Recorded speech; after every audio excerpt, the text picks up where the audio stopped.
পুতুলের বদলে এবার মানুষকে পুতুলের মতো সাজিয়ে রাখা হচ্ছে দুবাইয়ের শপিং মলে, যেটা নিয়ে হচ্ছে তুমুল বিতর্ক। আরেকদিকে ওয়াইফকে উম্মা দিয়ে জরিমানা গুনতে হলো ফ্রান্সের এক নাগরিককে। কি কারণে সেটাও জানাচ্ছি। প্রথমে আসি দুবাইয়ের কাছে। দুবাই তো কোনো না কোনো ইস্যু নিয়ে সব সময় থাকে আলোচনায়। এবারও আলোচনা এলো দুবাইয়ের এক শপিং মলের পোশাকের দোকানে ম্যান কুইনের জায়গায় একদম জলজান্ত নারী মডেল দাঁড় করিয়ে। মুহূর্তে এই ভিডিও হয়ে যায় ভাইরাল, আর এ নিয়ে বিতর্ক এখন পুরাই চরমে। কেউ বলছে দুবাইয়ের এসব কর্মকাণ্ডে তাদের খুবই এম্বারেসিং ফিল হচ্ছে, কেউ কেউ বলছে এভাবে একটা মানুষকে ঘন্টার পর ঘন্টা দাঁড় করিয়ে রাখা খুবই অমানবিক। অনেকে এটাকে তুলনা করছে আধুনিক যুগের দাস প্রথার সাথে। তবে অনেকে অবশ্য এর পক্ষে মতামত দিয়েছে। কেউ কেউ বলছে আরে ভাই, যদি এই মডেলকে ঠিকঠাক মতো টাকা পয়সা দেওয়া হয় আর এই কাজে তার যদি কোনো সমস্যা না থাকে, তাহলে আপনাদের প্রবলেমটা কোথায়? কেউ আবার বলছে দুবাইয়ের এত বড় মল, এত সব ব্র্যান্ডের পোশাকের দোকান, শিওর নারী মডেলকে বেশ ভালো পরিমাণ টাকায় দেওয়া হয়েছে। তার উপর ম্যান কুইনের চেয়ে লাইভ অ্যাকশনে মানুষের গায়ে পোশাক পরা দেখলে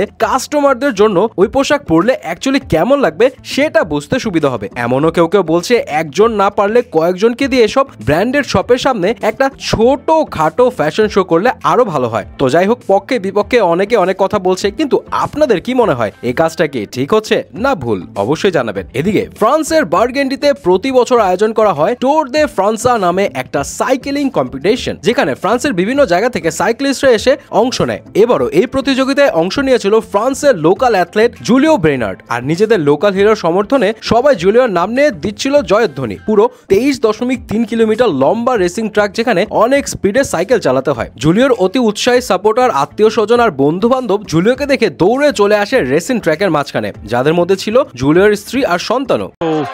He's actually come to a standstill just to say hello to the family. রেসের মাঝখানে ওয়াইফকে দেখে ভালোবেসে জুলিও একটা হুম্মাও খেয়ে নিলেন। একেই বলে সত্যিকারের ভালোবাসা। তবে এই ভালোবাসা আবার ভালো চোখে দেখেনি ইন্টারন্যাশনাল সাইকেলিং ইউনিয়ন। তাদের দাবি জুলিওর এই কাজ কম্পিটিশনের ভাবমূর্তি নষ্ট করেছে এবং এজন্য তাকে করা হয়েছে জরিমানাও পুরো $223, মানে প্রায় 26,210 টাকা। জুলিও জরিমানা দিয়েছেন, সেই সাথে ক্ষমাও চেয়েছেন, কিন্তু এও বলছেন যে এই মোমেন্টটা ফিরে পাওয়ার জন্য তিনি প্রতিদিন এমন জরিমানা দিতে রাজি আছেন। যাই হোক, এই ঘটনা দেখে অনেকেই বলছে নিজের বউকে হামি খাওয়ার জন্য কেউ কাকে জরিমানা দেয় নাকি? এ আবার কেমন বিচার? এর সাথে স্পোর্টসের ভাবমূর্তিরও বা কি সম্পর্ক আছে? তো আপনাদের কি মনে হয়, সে ভুল করেছে না সঠিক?